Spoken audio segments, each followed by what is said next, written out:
Good afternoon, everybody. This is Jim Whalen. This is episode 88 of Sports Consiglieres Podcast. Along with me is my partner, Jerry Calla. Jerry, how you doing today? Excellent, Jimmy. How are you, buddy? Well, today we have a special guest. I know the Giants season's over, but we're coming up to the 40th anniversary of the first Giants Super Bowl as the playoffs are going on back in 86. Our next guest was a member of the 86 and the 1990 team, also had a storied career, and also as a storied broadcaster. It's our pleasure to introduce the one and only Gary Reasons. Gary, thank you for the time. I know we tried to get this interview a couple of times and, we flubbed it up, but I think I learned a lot from just being a professional. So I appreciate you coming on the podcast with Jerry and I. Yeah, it's my pleasure. Good to join you guys. So I just going back your roots. You were born in Chicago, but ended up in Crowley, Texas. So my wife is from the South. They could be a little unwelcoming to Northerners, I guess, as they call it, the word Northern aggression. So some of these pockets down in Texas. So how was it as a kid coming from Chicago down into Texas? So.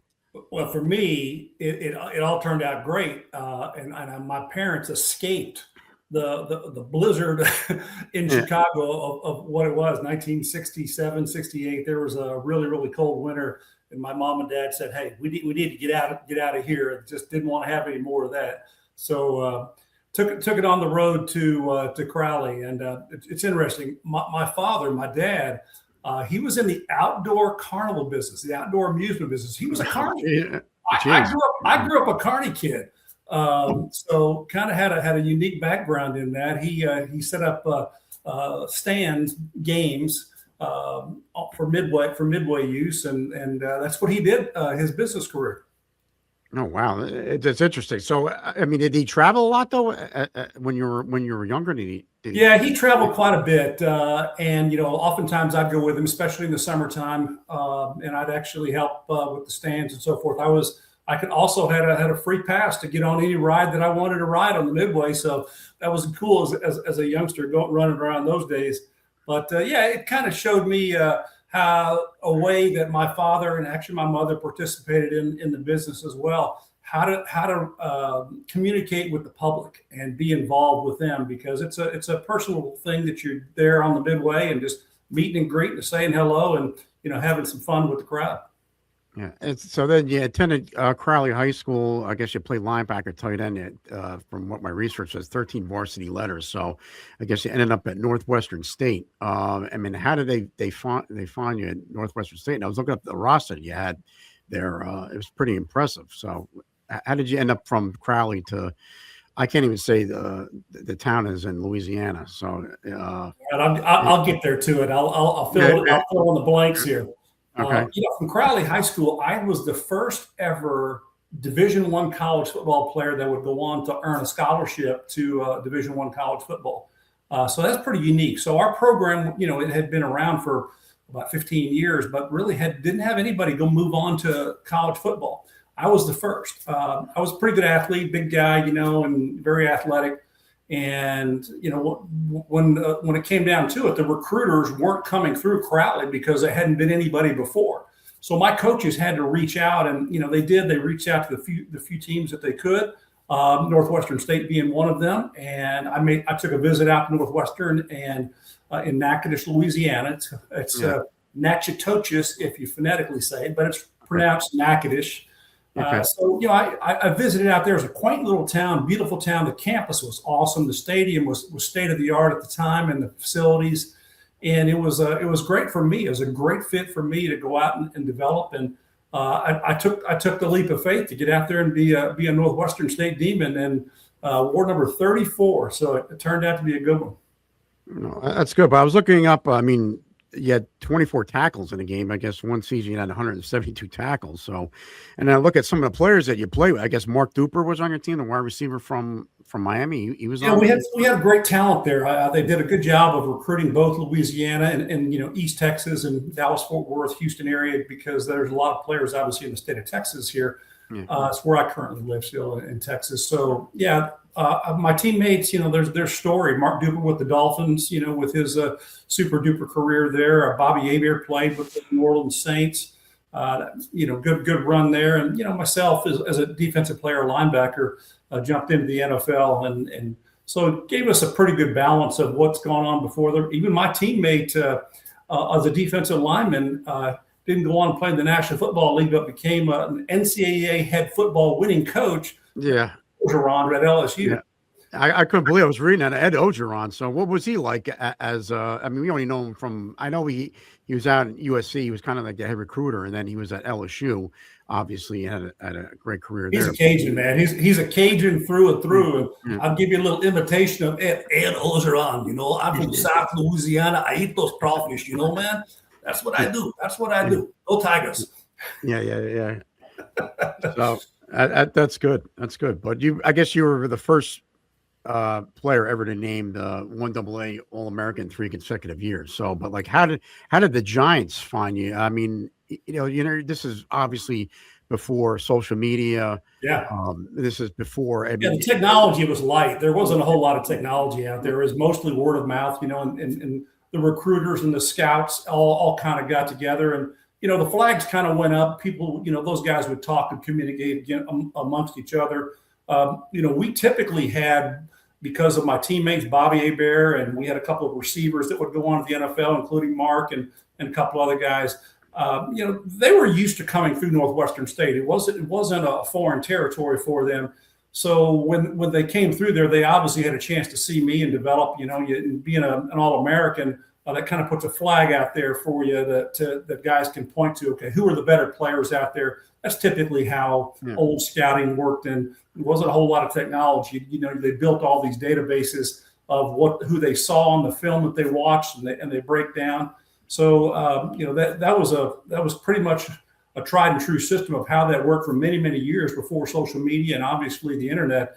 And so I was part of kind of the latter stages of the end of that era before technology took over. Right. And then I don't want to hog up too much in the interview, but then you get drafted in the 4th round from the Giants, 105th overall. You're also with Carl Banks, William Roberts, Hostetler, I think, was in your draft class, and also Lionel Manuel. So you talk about it, that's a pretty good draft class to come out of. So, but you get drafted with the Giants, and I'll my co-host Jerry's been sitting waiting patiently, so he's the Giant historian, so I'll pass it along to him. But but Jerry, Gary's all yours. Gary, thanks again for joining us. It's an honor to have you on. So you get drafted in the 4th round, like Jimmy said. Coach Parcells calls you. I did receive a call from Coach Parcells, just a brief call. Says, "Hey man, we've got you drafted. We've got you. We want you to be here, and I'm looking forward to meeting you and working with you."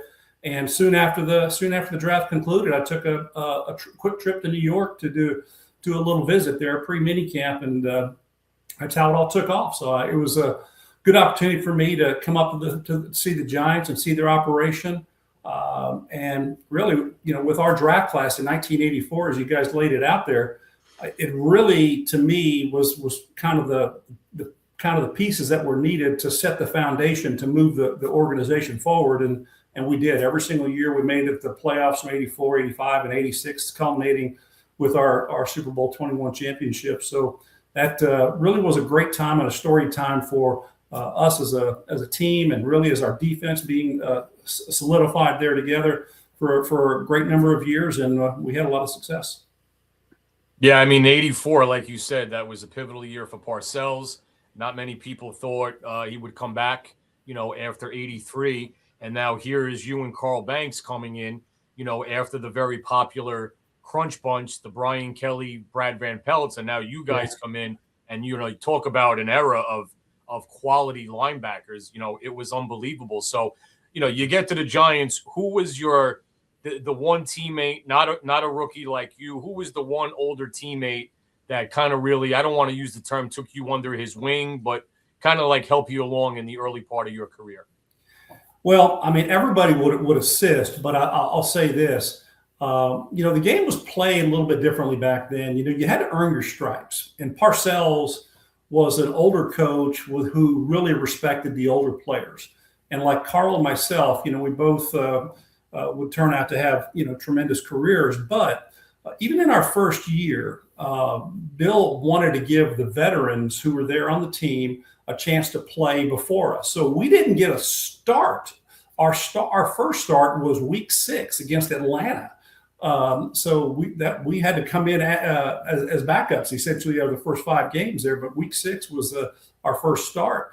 So it was the guys that weren't necessarily, we would latch on to bring us along. They're trying to fight for their jobs to be a part of a winning culture. So we still had some work to do, but anything that you needed in our linebacker locker meeting room, obviously you look to the guy on my right there, Harry Carson, guy's been there, done that forever and ever and ever, and been a great success. You just watch how Harry performs and how he prepares, and really how he led our inside linebackers and our defense.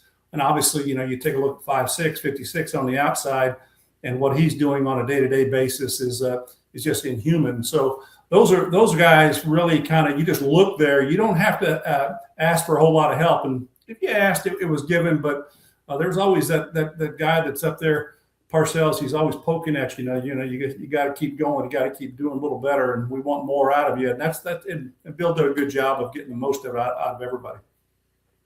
So you said in Atlanta was your first start that year, 84? Yeah, 84. That was our both Carl and myself were just started together that first time together there, and then it went on for years, and we had a great group of guys that obviously played together and solidified our defense. And we had a great group. Really proud of what we accomplished with the Giants early on, and really what we did as far as set the franchise in motion, one for Super Bowl success, and it turned out really well. Now you're talking, you come in, you actually, I would say this, I think out of that group, you were obviously highly appreciated, very underrated.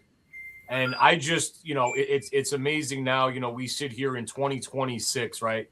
And it's amazing how that group and how that time is so revered, for their physicality, right? So, you guys were known as hitters. You guys were known as being physical. I mean, that's well documented. So to kind of flip that a little bit, who was the most physical, offensive lineman would keep you up a little bit, or running back, during that time? Who was somebody that, you were actually impressed with, their physicality? Yeah, there were a lot of players back then, and there was a physical game. Obviously we played Washington, and the running back John Riggins, how physical he was in his style of play. And back then the Redskins offensive line really was kind of a storied group. They had the Hogs back then. Really all of them kind of played together for a long time and had some great success. I don't look at it the way that is. I look at the team's chemistry and so forth that played physical. You look at the NFC East and what we did and what Washington did, and then also to a degree the Eagles were tough. Cowboys were emerging, and Cowboys were kind of going through a change period there in the mid to late 80s. And, they finally didn't get their foothold until the early 90s. So, we had a lot of strong physical football teams that we played, and most people didn't want to come to New York because they knew what they were going to get. And whenever we went on the road, we just, had to share the love. Absolutely. And then one last thing before I turn it back over to Jimmy. Looking back on it, what was your sign, or what was the indication that you thought Belichick was going to go on to bigger and better things? Well, there's no doubt about what Bill was about, and his key thing about him and his whole mantra is really preparing us to play, preparation. He burned the candle at both ends, and it just put in the time and effort. When you saw a game plan that we had, that they had put together as a defensive staff, and he articulates that out there to us while we're watching film and preparing and watching the team, and just understanding kind of what goes into it. You could see that he had put the preparation in, and there's a takeoff that most coaches go through, and that begins immediately after you finish a game on Sunday. they move on to the next team. And sometimes even the day before, even on a Saturday, if they've got some extra time, they're going to break into that next week's tape or film. So, preparation, you only have a finite amount of time before a contest. And how can you convey and communicate that to your players and get them prepared to play? Bill did a good job of doing that with us. And then we went out and practiced every day and putting what they wanted us to do in a game plan and a scheme, and then execute it on a day-to-day basis, and then communicating that all to us. I applaud our staff for getting that job done. Bill Belichick certainly very much involved in that, and I think that he showed us that he had the ability to do that. Now, his communication, his demeanor, all the things that were about Bill are a little quirky, but he is still who he is today. Same thing that you'll see coaching today is Bill Belichick back in my days, 1984 till my time with the Giants. He was the same and consistent, and I think that stands a testament though of how well he is respected and how he prepared us to play. So just Gary, look at 86 season. I think that you look at certain seasons, like you had the 85 Bears, everybody kind of knew that there was a path. I think for 86, it seemed like you guys, everything was going your way. You had the road to the Super Bowl. Just talk a little bit about the playoff run and then actually going up against Elway.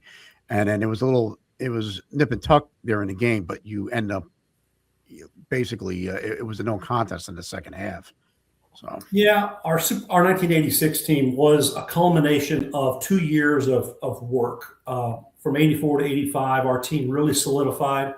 The draft came in all 3 years, and we added pieces to our team that really helped us become a much better and more robust team to be able to handle different situations. So I think as time went on, 86, when we came to training camp, we had a focus, and there was not going to be a team that was going to beat us, and it was really a magical season. And I look back on those days fondly because not only did we put in the work and do the preparation and have a mindset of culture and belief and understanding of what we need to have within ourselves to accomplish our ultimate goal.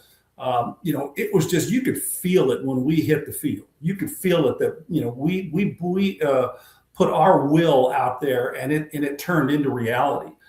So that was who we were in 1986. And I think that was really probably our best team. I don't think our 1990 team was actually as good as our 1986 team, because I think that we just kind of put ourselves in a very physical, tough position and tough style of play that was really difficult for other teams to defeat. And we had great talent along the way also that really kind of overmatched anyone. So that was a special year for us. And when we got to the Super Bowl, we played the every single week with it. It's just 1 week. You got to prepare to win this game, and your biggest contest is your next one. Don't worry about 2 weeks down the road, 3 weeks down the road. Don't worry about those. Just worry about that next game. And knowing that we're going to play in a Super Bowl against John Elway and the high octane offense that they had, we had a good plan to shut them down, and we really did. And it turned out that it snowballed in the second half going our way. And our offense really did a nice job. And Phil obviously had the game of his life there, going as hot as he did. And it just turned out to be the thing that, winning, when we get into these Super Bowls, getting a chance to play in them is one thing, but winning them and then, just carving out your niche to win those games and those championships, it's lasted with us forever. I'm glad to be able to be a part of 2 of those. Yeah, well, I mean, we opened up the show. It's 40 years. I can't believe it's 40 years. So, I mean, that was, really a magical year. Unfortunately, in 87, there was a work stoppage. I think you were involved in the Players Association. Were you a players rep at that time? Yeah, I was our players rep. George Martin and I at the time had, been the reps on the team, and George moved on to his career. And, and so I was in 87, the player rep for the Giants. And, yeah, it is what it is. It just, there was a need for change, and we took it from 87 all the way up to 1993 when we got free agency, and I was part of the executive committee on the NFLPA. over the last part of my career for 6 years that I was on the executive committee team that got free agency with the ownership in 1993. To me, that's a great lasting legacy of accomplishment for the total embodiment of players and also the National Football League, because after 1993, the new CBA signed, the NFL took off, the players took off, everything just took off. And obviously we took on a new dawn of technology in that era too. So everything kind of pointed to one direction, and that was a great lasting legacy that I had as being part of a group of guys that was instrumental in setting the teams and the players in motion for success. And a lot of the players today are enjoying that.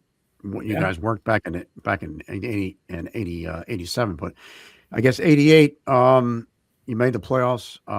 89, I guess the one thing that stands out, your Garrett Reasons, everybody talks about you going up to Denver and the hit. So I don't know, Jerry, do you want to talk about something before I get to the Mile High hit? No, we got to.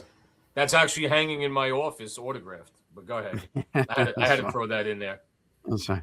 But with that, I mean, it's snowy conditions. I think the viewership you're talking about, it was 2, 4, and 7. It really wasn't all the streaming service and everything else. And I think that probably goes down as probably one of the iconic plays, not only in Giants history, but in football history. I mean, the way you launch yourself and the timing of it.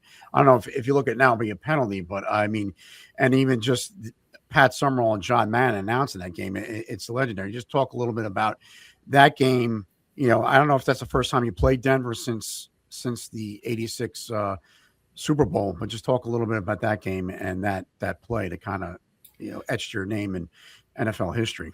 Yeah, well, thank you for that. I appreciate it. And, the game itself really was a game that we had to win for that season. For us to get to the playoffs, have a chance to be in the playoffs, we needed to win that game in Denver. And so our backs were against the wall. And Lawrence was actually injured some for that game and wasn't available to play, in total. So, there were some modifications there, and but I had probably the game of my career that day in Denver, and it turned out to be a well needed and made some unique plays. And obviously the goal line stop and the fourth down play is kind of the old signature play. But when you look at the totality of that game and how I played, I look back at that very fondly because it was probably the most complete and the best game that I had played in my career. And it was no better time than to pull it out than there. And with the goal line and fourth and goal stop, and knowing that what I did, it all came down to preparation. Preparation, knowing what the situation was, what the offensive formation was going to be, and what they were trying to do, and just anticipating what was happening. And immediately as John turned out to his right and was about to hand the ball off, I knew what the play was, so I took care of where I needed to be, and that was in the backfield to stop that running back. And I look at it back today that like it's yesterday.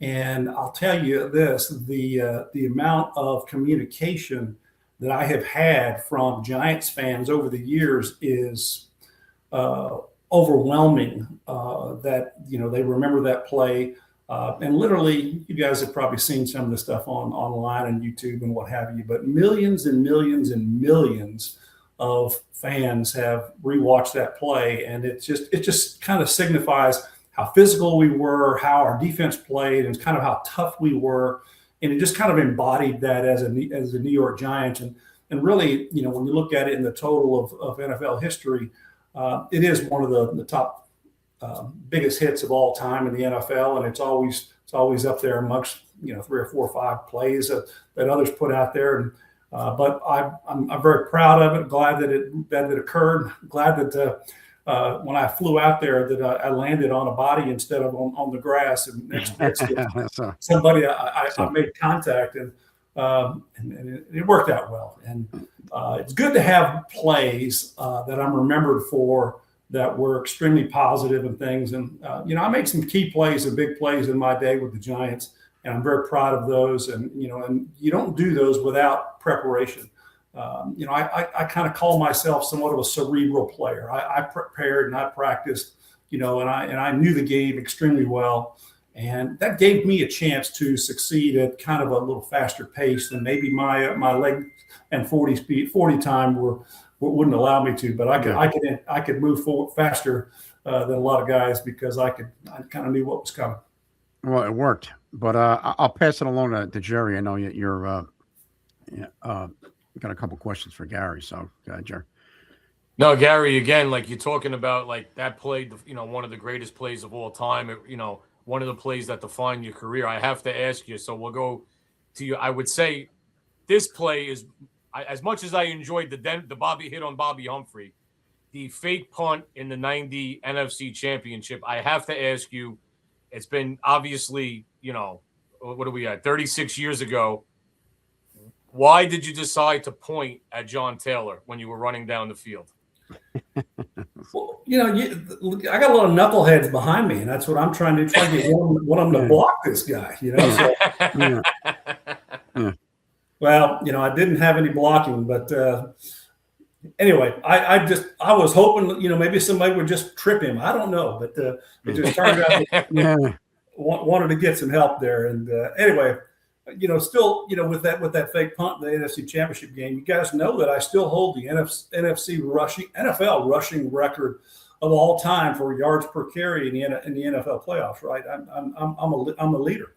So that's. I didn't know that. So that's 30 yards per carry. So that's pretty good. I'm going to use that. Yes, I have to use that going forward in these playoffs now. Yeah, use that in all of your trivia questions for the Giants, and nobody's going to get that one. Yeah. Now let me just ask you about the fake punt. The week leading to that, going into the game, did you think there was a chance that you guys were going to use that? Well, you never know what the situation is in the game, and you prepare like you're supposed to. You're going to do things. So we always had that play or that type of play in our arsenal, so that in situations if we have a need and there's a fit. So when the game started, whenever I have a fake punt or something that I knew that we would possibly use, early punts in the game.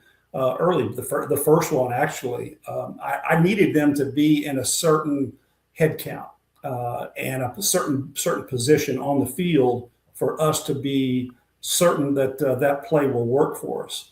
And I saw the alignment on the very first punt, and I made my way down after our first punt by Parcells and just let him know, Bill, it's there. And he acknowledged me and. So he knew that the fake punt was there. And so in that situation, I ran right past Bill to go on the field. And, I could hear him yelling me at the back, use it if it's there. And so that was kind of that saying, we need to have this play. And so I literally looked at the formation of how the 49ers were accounted for. And believe it or not, they had 10 players on the field, which is really good. There was only the returner, and there were two doubles on each side. So they had two guys handling our gunners out there, but they only had 5 guys in the box. So they should have had 6. So they really only had 10 people. And really the hole that I ran through, there was supposed to have been somebody there from the 49ers who just did not show up. So fate was going to be on our side pretty much in that situation for me to, use the audible and call the fake punt. And then also running right where there was a player missing for the 49ers. And as you see the end of it there, how it worked out. But all that knowledge, playing, and preparation goes into making that decision on the field. And when you audible to it, believe it or not, there were 2 or 3 players on our team that did not hear me audible it. They were, kind of the outside players, Howard Cross being one of them. And I realize that now, but he was supposed to come down and block, but since there was nobody in the hole, it actually opened up. So, Steve Diassi popped out and opened it up for me. And anyway, so it worked out just fine. And that's a play that goes down as one that came to our favor in several different ways. Yeah, so just to clarify that, you guys break the huddle. And at that moment, everybody thinks it's just Landetta, trying to pin them down. You go to the line, you audibled out, and boom. That's it. I mean, that was I put the weight of our team on my shoulders there. There you go. For this situation, and it's a risk you take. I told you I got a little smarts up here, so I figured out it was a good situation. Well, I think for Parcells, I just want to know one thing: the guys that told you they didn't hear you, those are probably the guys that weren't blocking. They needed an excuse. Yeah. And I think one of them said was Landetta. Actually, they just probably didn't hear it because they were a little on the outside edges. Right. And one of them that needed to come into play is Howard Cross, and he was on the right side. He just didn't hear it. He was supposed to come down and block on the center, and it just didn't happen. But it worked out because no bodies there. So yeah. And then with that though, I mean, it's a pivotal point in the game. I guess it was 9:17 left. It was in the fourth quarter. And then, Matt Barr, I guess he was 5 out of 6 on field goals. So it was like, I don't think you guys, there was only one touchdown in that game. But I think the 90 team that was a special run, just for the fact that 86, everybody kind of knew, but the 90 going out to San Francisco and beating that team. I mean, that was a good team, and beating that team in Frisco. I mean, that was a big, probably one of the biggest wins in Giants history. So, well, when you go out there and play against a team that's playing at home with really the all of the fanfare that the 49ers had back then, and how elite of a football team that they were, our backs were against the wall. I mean, we weren't expected to win that game, to go on to Super Bowl 25. So for us to play the way we did defensively and be so physical as we were in that game, and you saw the physicality on how we worked the running backs and quarterback and have you, it turned out to be a game that was really just kind of played between the trenches, and it wasn't a high flying passing game by any means. It was just a very physical game, and we were the more physical team at the end of the day against the 49ers in the championship game. And then later on, you had the Roger Craig fumble. I guess Eric Howard forced a fumble at LT, and then that was kind of the game. So Matt Barr with the 5 field goals, 15-13. I mean, that was a heavyweight bout, and you guys came out. And then you had to go, I think, to Tampa and play the Bills. So I don't think there's 2 weeks. There's not this fanfare. The Super Bowls. Were you surprised when Bill Belichick kind of gave you the game plan that you're going to let Thurman Thomas run, and then you're going to shut down the K gun? Were you surprised at that, or you kind of understood that was the way that the game was going to go? Yeah, well, I kind of what the mindset was really just to kind of not let their passing game take over, and really short passing game, intermediate passing game, and so what happened, really worked out to our benefit, and that we would bend, but we wouldn't break. Wouldn't have explosive plays. The explosive plays are what kill you in those types of games, and they're hard to come back from. For them to grind it out continually against us would be difficult. But they had a great running back in Thurman Thomas, and he was he was everything that was prescribed. We had enough to handle him, but I don't think we wanted to have the elite receivers that they have, make these big plays. And as it turned out, we were able to shut those guys, slow those guys down. I wouldn't say shut them down. You never shut anybody down, but you kind of hold those guys in check enough to get it to where your defense is going to be more superlative than the offense performance. And now in that game, if I'm not mistaken, Carl had 11 tackle. Banks had 11 tackles, I believe, double-digit tackles. But I think what was the underestimated play in that game is Hostetler. You still watch it now on the Bruce Smith safety, how he held on to the football, I think is just I want to say it's a miracle. Yeah, balance and everything. Obviously Jeff came in after Phil had injured his ankle, I guess week 13, 14 of the season, and Jeff finished out the season. A lot of people kind of wrote us off then. we weren't going to be able to finish it because Phil had a phenomenal career from 84 on up to 90. And he used to be injured all the time. They called him the often injured Phil Simms. And then then he became the seemingly indestructible Phil Simms.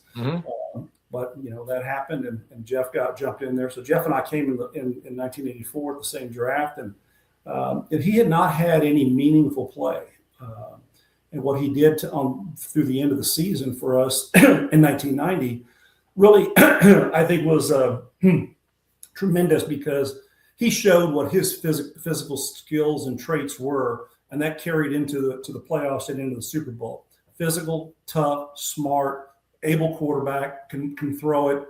He just didn't have opportunities, and those opportunities finally were there for him. And boy, he showed up big for us. And so, the play that you're talking about, you see Bruce Smith trying to get him to the ground, and Jeff just balanced, unable to get him down. That just shows you kind of the athlete that Jeff Hostetler was for us back then. And he was a great to have a backup quarterback with those capabilities to finish the season out for us in a winning way. And we're glad to have had him. And then just to add that, I'm even today, you look back at the NFC Championship against the Niners. I mean, he takes the shot to the knee. I don't think anybody thought he was coming back, and I believe he only missed one play. I mean, it just another guy who I think it goes along with the rest of that team. Just how tough and physical you guys were, and that hit on his knee. And Matt Cavanaugh coming in. I didn't think Hostetler was going to return. Yeah, Jeff's got some heart. He's got some toughness about him, and he got great skills. So, he's went on to have a long career in the NFL and, with other teams and leading them with success. And he's, obviously regarded as a great quarterback. He took us to a Super Bowl championship. So glad to have had Jeff Hostetler as our signal caller that day.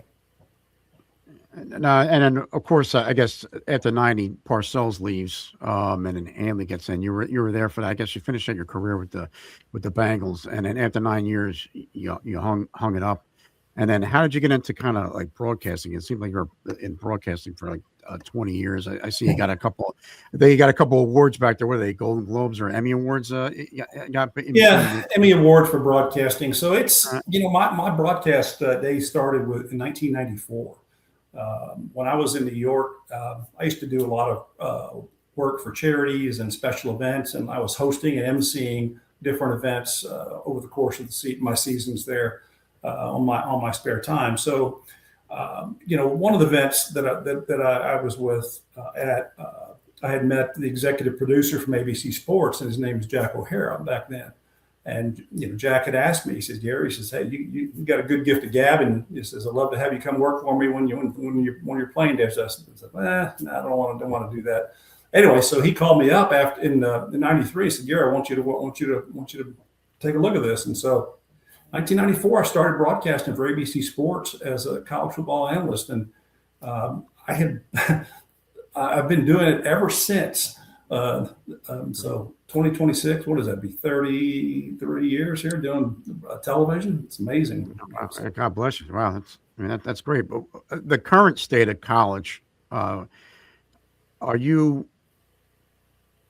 I don't think anybody really cares about the players get paid. I think the more problem is the transfer portal. Do you have any thoughts on, like, I guess, how to kind of rein in?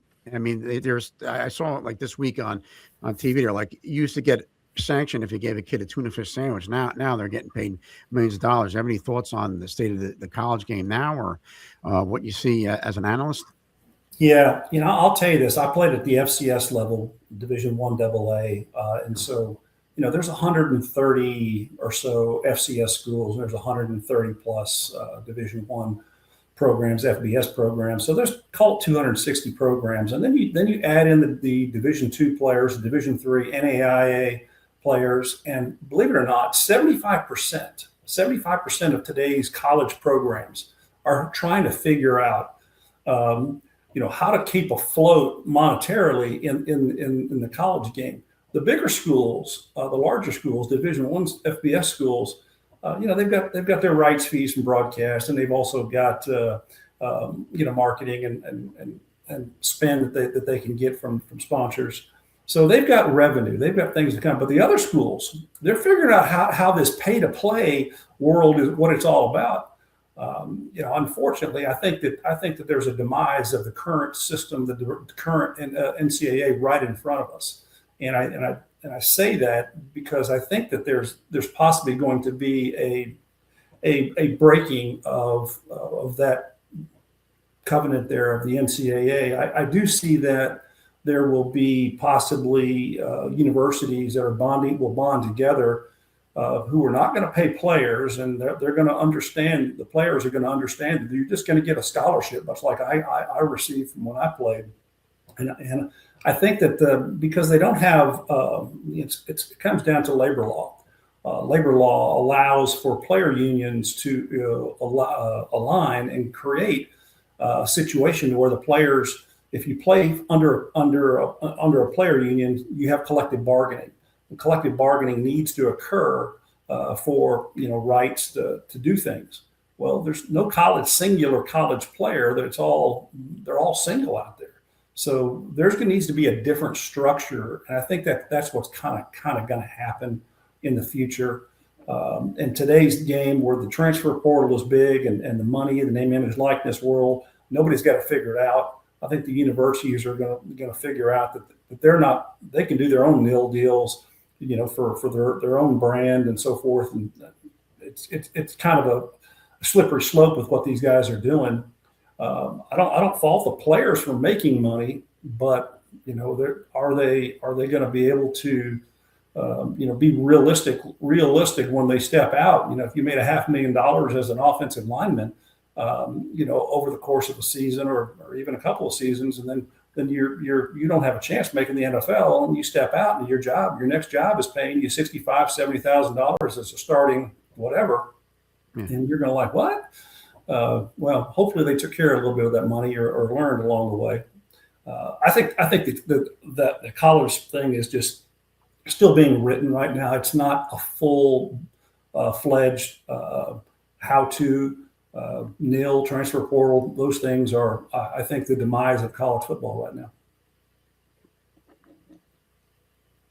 Well, Gary, I mean, again, you had a great career, on the field, off the field. Again, on behalf of Jimmy and I, we really thank you for joining us. I mean, Jimmy and I are around the same age, and you were a big part. The '80 Giants, are a big part of our childhood and our Giant fandom. And, there was nothing like, that '86 Super Bowl team. So for that, I thank you.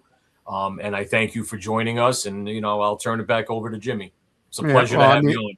And we want to be, thanks, Gary. We appreciate your time. But just for yourself, I know that there's an event coming up, I guess, in May. I guess a bunch of you guys are coming up for a signing, I guess, at Woodbridge Brewery. So, and also, if I guess anybody's interested, you also have a website, GaryReasons.com, a keynote speaker. So I guess you could probably speak to schools and everything else. What else are you involved in, or anything else you want to promote? So anybody listening to this podcast can kind of find you, or, because like you said, you definitely have the gift of the gab, and you definitely were a heady player on the field. I can only imagine what you are off the field. So, but I appreciate your time, and I don't want to take too much more of it. But what do you have going on, and where can people find you? Yeah, I've really had a great, blessed career, both sports, football, playing, and being a broadcaster, and also I've been a business executive for more than 20 years in the technology and media space and healthcare. So I really have done quite a bit. Really, what I'm embarking on now is I've written a book. It's about to come out here probably this spring, and it's called Reasons to Believe, an inspirational path to winning. And really what I'm looking to do here is take some of the lessons that I've learned along the way, both in the broadcast booth and on the field, and all the different takeaways, and I've put them in this book. The book's complete. I'm just looking for the right publisher at this point, and it'll be coming out here shortly.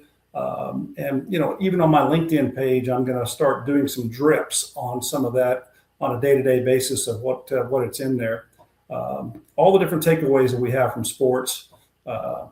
I've kind of put ideas to pen and encapsulated them all there in the Reasons to Believe book. And it's a framework. And it's a framework for anybody who's an athlete, business executive, parent, leaders, company leaders, executives, CEOs, you name it. There's takeaways that I kind of define and really give some examples for that I think are fun, uplifting. And it's all just me thinking about it and talking about it and some takeaways. And I look at it as almost like a Bible.